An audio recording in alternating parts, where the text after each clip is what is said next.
Matt Montegrosso here, creator of Xenoplicity and the queues system that it runs on.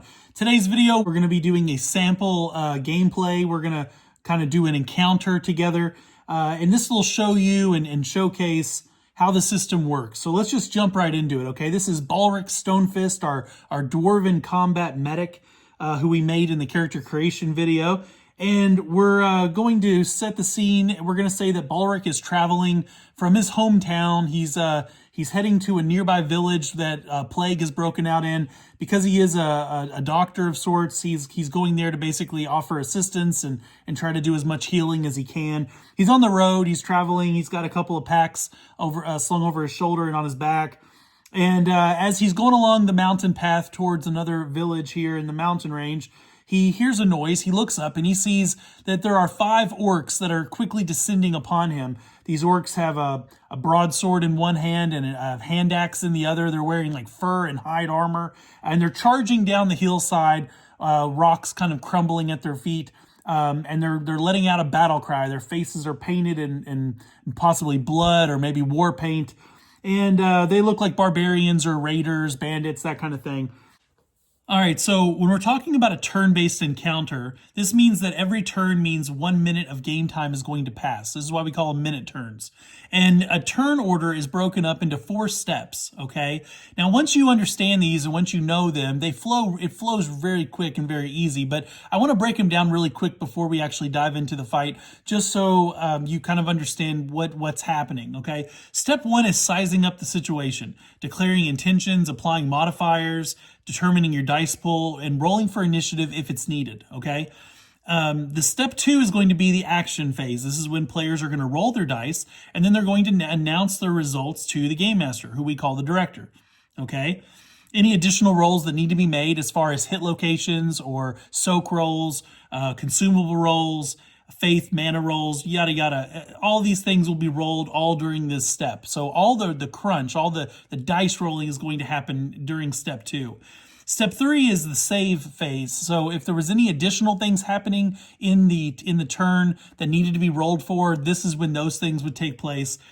And then finally, step 4 is the narration phase. This here is when the game master, who we call the director, they are going to start recapping the turn by narrating what has happened over the last minute of gameplay. Now, you can do this any way you want. I am of the opinion that the game master should be narrating the world and the NPCs during this, and then the players should be narrating their own characters' actions and reactions. And so what you have is you have the director playing off of the players and the players playing off the director, and everyone is working together collectively to build the narrative over everything that's happened during the turn, okay? Depending on how you play the game, if you're more into story gaming and your game master likes to be more hands-on, they may narrate aspects of your character too in relation to how they're interacting with the actual world.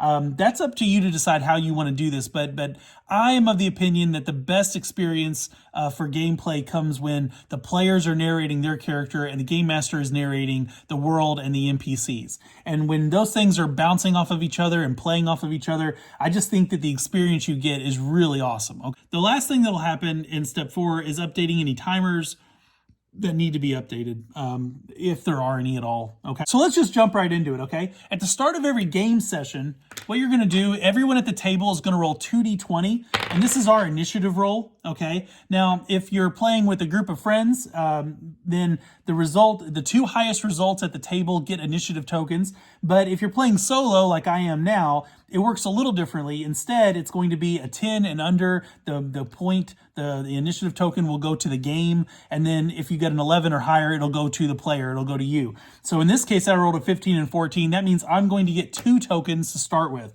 I can spend those at any time to get an automatic success at whatever it is I'm trying to do or want to do, okay? I can use that before I roll to avoid rolling altogether, or I can spend it after I roll to further augment what I'm doing, okay, in the game.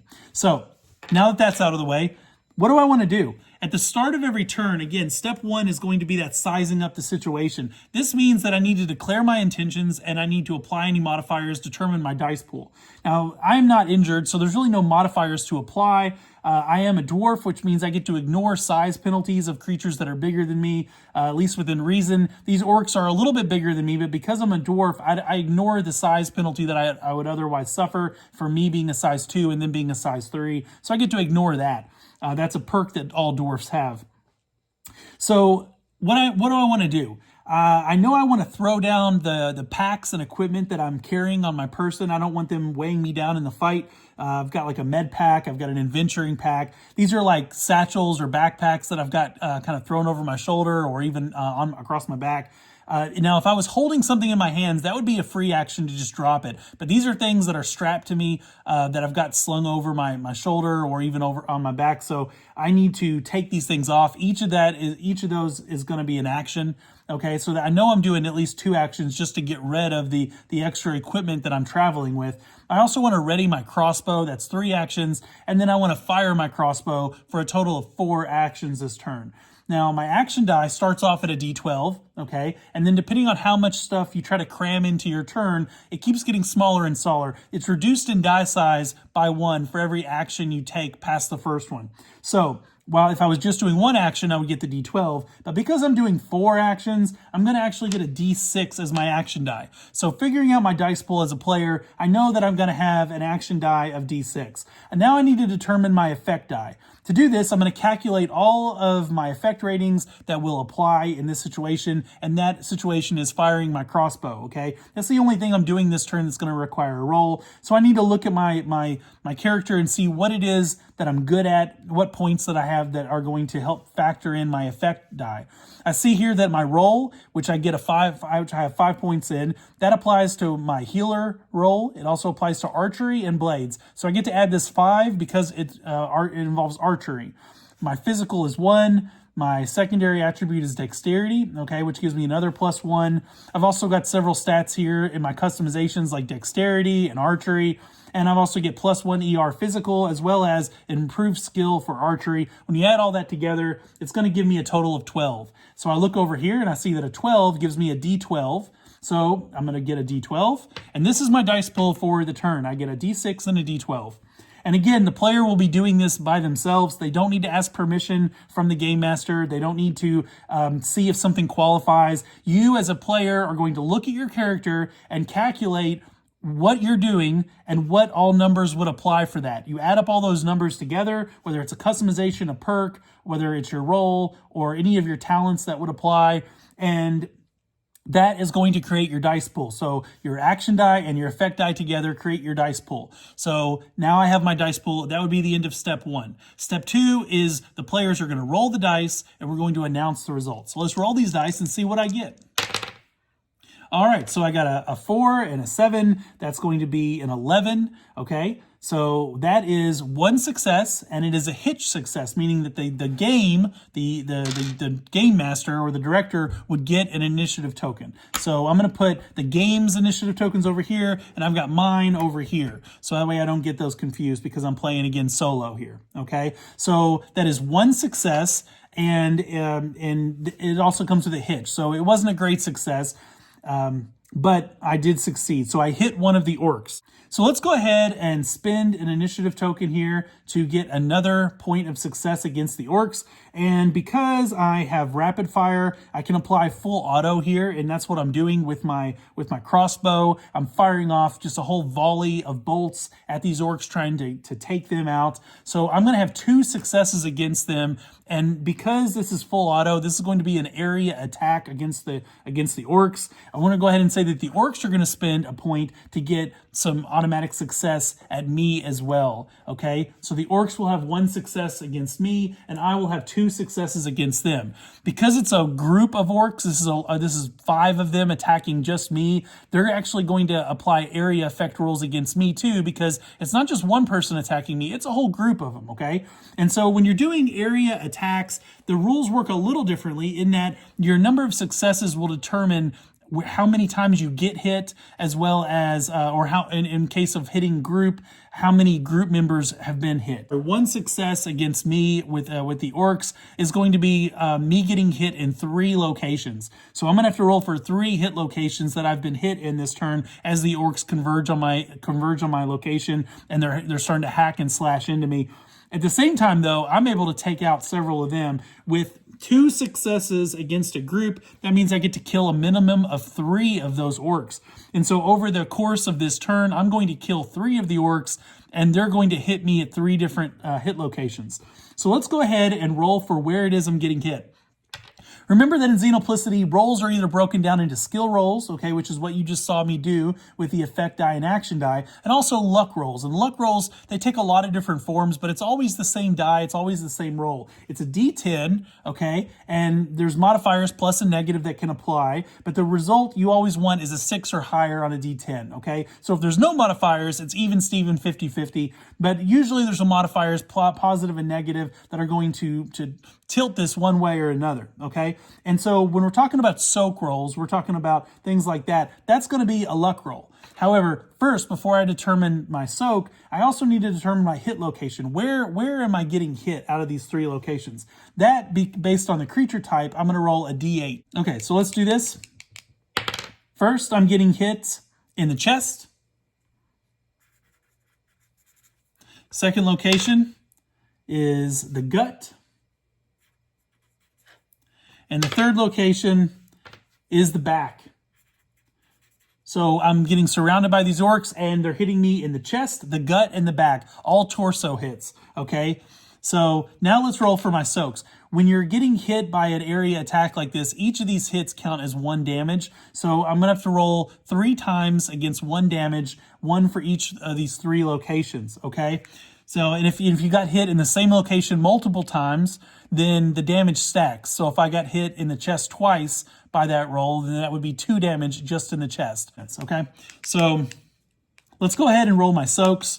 First things first, my armor gives me a positive modifier here of +4 soak on this roll, and the damage counts as a negative modifier. So it's +4 for my armor. I'm heavily armored, but it's -1 from the incoming damage. So I make this roll at a +3, and I need a 6 or higher. Okay, first roll, I fail, so I'm going to take a bruise to the chest. I take that 1 damage to the chest. If I succeed at this roll, I negate 1 point of the incoming damage. So against 1 damage, I take no damage. If it was 2 points of incoming damage, then I still take 1. And if it was 3, I would still take 2, all on a success. If you roll a natural 10 on a soak roll, you negate all incoming damage from that attack. So there's a 10% chance that you can always absorb all of it, but typically speaking, armor, it absorbs damage and it helps injuries heal faster as far as like the wound not being as deep, but you still can get hurt in this game. Okay, the next roll I got is a 4. Now that is a success because again, I'm adding 3 to these, so that puts me at a 7. That's a success. And finally 10, so that is also a success, okay? So between the 3 attacks, really only one thing really actually bruises me, and that's I get a bruise in the chest. In and of themselves, bruises don't have any penalties, but for every 3 bruises you suffer, you will suffer a point of pain that will come with a negative modifier, okay? Here. So I've taken out 3 of the orcs and they've attacked me. All right, so something else that happens in step 2 is consumable rolls. Because I did full auto with my rapid fire, I need to roll a luck roll to determine whether or not I'm going to be running out of arrows or bolts, okay? Because I just fired off a ton of bolts to do what I just did. So again, even Steven, there's no real modifier here. There could be if the Game Master wanted to put one on there, but that would be their prerogative. I'm going to say it's an even Steven roll.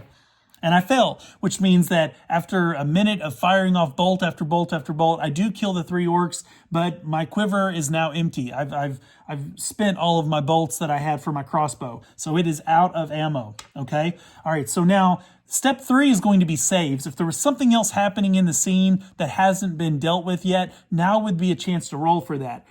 Because this is a player-facing system, enemies are hitting you and dealing damage to you on your misses, okay?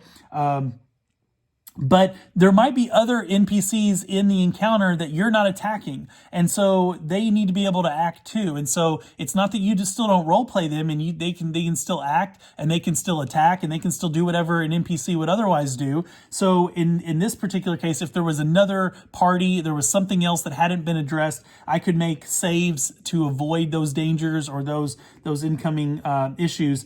But there's no other enemies in this scene. But let's say, for the sake of argument, that a boulder has come loose that was on the hillside. The orcs, as they kind of ran down the hill, they knocked a boulder loose. And now this large man-sized boulder is rolling down the hill, coming straight towards us. I'm going to have to roll to jump out of the way. Okay, great. So does my roll apply to that? No, it doesn't. Healer, archery blades, nothing in there about acrobatics or athletics or anything like that. Physical applies, so I get to add 1.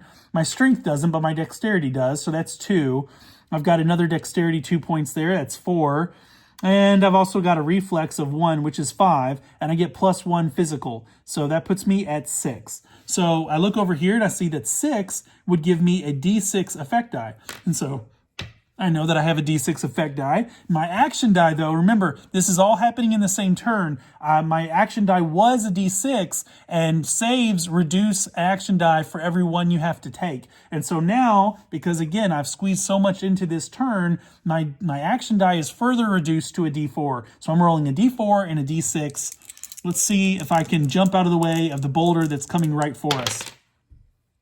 All right, so that is a 6 and a 1. That is normally a failure. However, we do have exploding dice, and this is a 6 on a D6. That means I get to re-roll this and add it to my result. Right now, I'm at a 7, and 3 more makes 10. That is just enough to get 1 success. It is a hitch, so the game gets a token, okay, that they can use against me later, but I do jump out of the way of the boulder and I do not get hit by the boulder. What about the orcs? Do the orcs get hit by the boulder? Well, again, this comes down to a luck roll. Maybe they do, maybe they don't. Again, you could apply modifiers to this if you wanted to make it more or less likely, but let's just say even Steven. Does an orc get hit? Yes or no?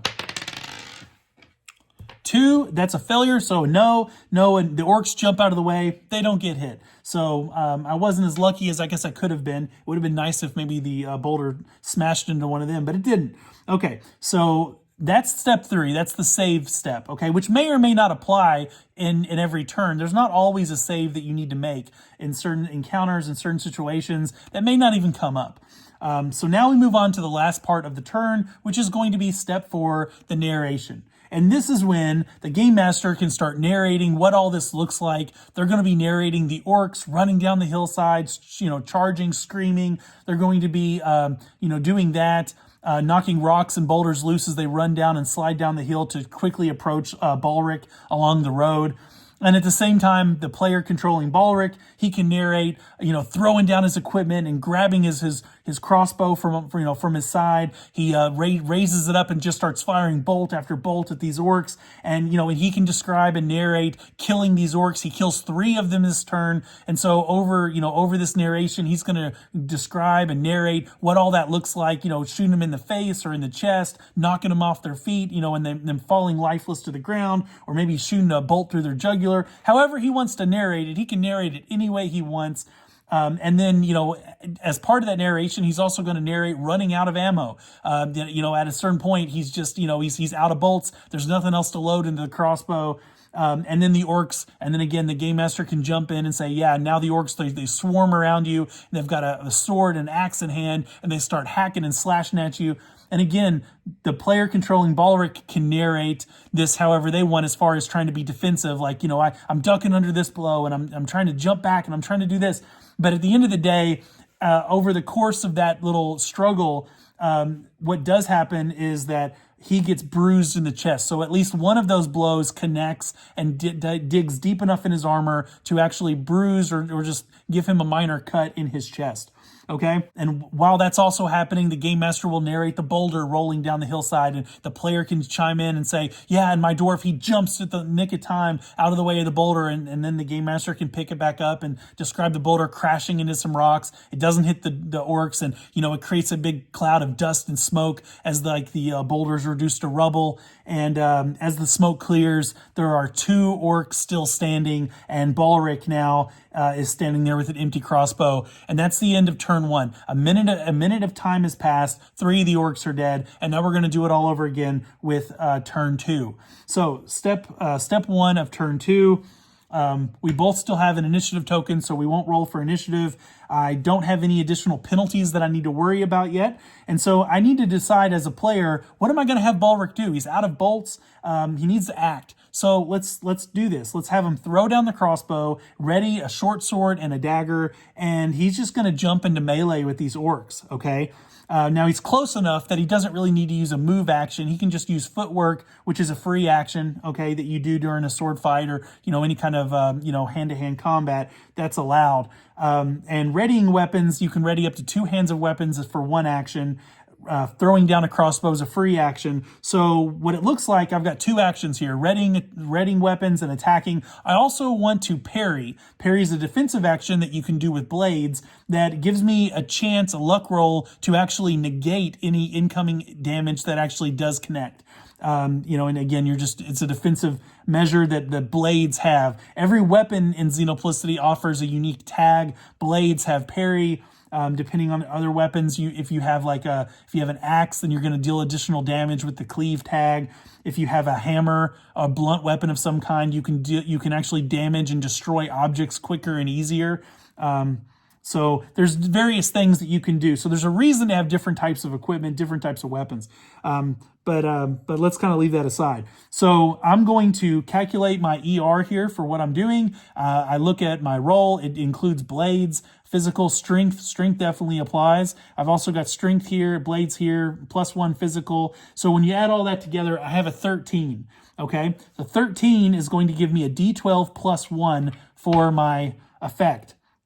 As far as my action die goes, I'm doing 3 actions this turn, readying weapons, attacking, and parrying. So that's going to give me a D8. So I'm rolling a D8 and a D12, and I get to add 1 to my result. Okay, so again, that's the end of step 1. So let's do it. Let's just go right into step 2. We're going to roll. We're going to announce our results and go from there. All right, so that's an 8 and a 1. That is 9. An 8 on a D8 means I get to roll this again because of exploding dice. So let's do that. All right, 1. That's just enough to give me 1 success. It is a hitch, so the game gets another token, and I have hit another one of the orcs, okay? I'm going to spend my token here to hit another orc, so to do 2 successes, okay? And because because the game has 2 tokens here, so we're going to go ahead and spin these 2 tokens right now to have the orcs get 2 successes against me. Now, it is 2 on 1 in this particular case, so the 2 guys, they still count as a group. I'm being flanked, essentially, okay? And so they are going to get that extra, they're going to get those extra hits from an area effect here. And what that means with 2 successes, I'm going to be getting hit in 4 areas this turn. And because these orcs have a hand axe in one hand and a sword in the other, one of the advantages an axe gives you, again, is that extra damage, as long as you're not making like a large movement. Their feet are already planted. They're engaged in melee combat with me this turn, which means that each of those hits is going to be against 2 damage, not against 1 damage. So there's a potential for me to really get messed up here. Okay, so let's figure out where I'm getting hit. I'm going to roll my D8. I have to do this 4 times and determine where I'm getting hit. All right, so first place I'm getting hit, 7, is going to be the back. The next place I'm getting hit is the right arm. The next place I'm getting hit is the head. And the last place I'm getting hit is the gut. Okay, before I'm going to roll my soak roll, I get a parry roll, and I get a parry roll for every one of these attacks because I spent an action to parry. So I've got my dagger and my short sword in hand. That's going to give me a luck roll to avoid those incoming hits.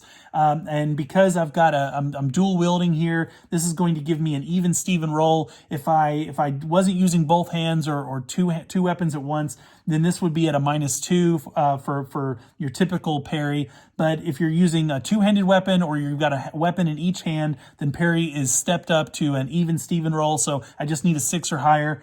And there's ways to even boost it up further. So you can really make yourself like a master swordsman that's really good at parrying blows and not getting hit. Those aren't skills that I have with this guy right now. Okay, so let's go ahead and roll. So for the very first time for the back, okay, I avoid the back.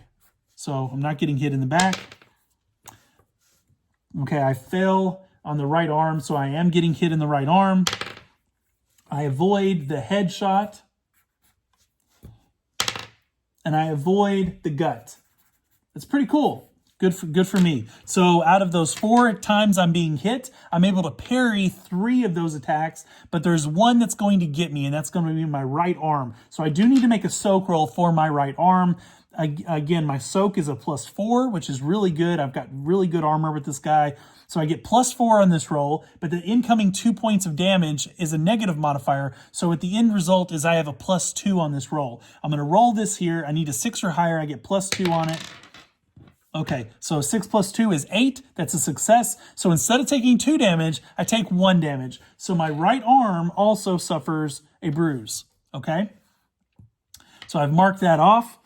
Those 2 successes means that I'm going to kill the 2 orcs. So at the end of this turn, the orcs are all going to be dead, and I am going to have a couple of bruises from it. Okay, and there's nothing to make a save roll for this turn, so we skip step 3 because there's no saves needed. So we go right into step 4, which is the narration. And again, you know, the game master, the director, they can jump in now and they can start narrating the orcs attacking me, flanking me. One's on my front, one's on my back, or side to side. And, you know, and again, the player, they're going to be narrating Balric with a short sword in one hand and a dagger in the other, blocking blows. You know, there's a blow to my back. I parry that. There's a blow to my right arm. I get hit in the arm.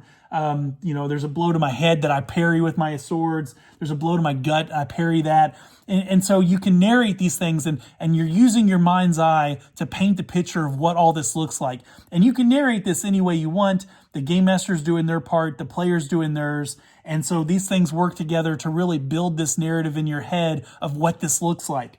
Okay? And the end result is Balric gets to kill both of the orcs during this fight. And so the player, you know, he can narrate among blocking these blows and doing this kind of sword fight where he's blocking one with the dagger and one with the short sword. He runs one of the orcs through, and then the other one, he chops their head off. And at the end, when the dust clears, Balric stands victorious with a couple of bruises, and that is the end of the fight. We're going to have to determine how long these bruises are going to last, because they will stick around for a bit. So how long do they last? Now there's a roll for this. And this is called the wound severity roll. And so what we're going to do is we're going to make a D10 roll, okay? And depending on what your damage reduction is, and that's based on what kind of armor you're wearing, this is going to determine the bonus you get on this roll to determine how long these bruises are going to stick around. Let's do the right arm first. I've got arms and legs damage reduction of 4 based on the armor I'm wearing. So I get to add +4 to this roll, okay, which is very good. All right, so a 6 + 4 is a 10, and that means that my first bruise here, my right arm, I'm gonna write this down. My right arm is going to have 3 days before it heals. Okay, so I'm just going to write 3 days there, right arm. And as time passes in the game, I'll keep reducing this until it's gone, and that's when it's naturally healed. Until then, I've got to deal with having a bruised up arm, and and role play that as appropriate. Okay, let's go ahead and roll for the chest. Okay. So that is a 4 + 4 because my torso also has damage reduction 4. So that is an 8. On an 8, this is going to be, I'm going to write chest here. And this is going to take me, this is a moderate bruise. So this is going to take 5 days to heal. Okay. Unless I'm dealing with magic that could heal me instantly, then these are things that are going to take time in the game to actually naturally heal. All right, guys. So that is how combat works in Xenoplicity. Let me know what you guys think in the comments below.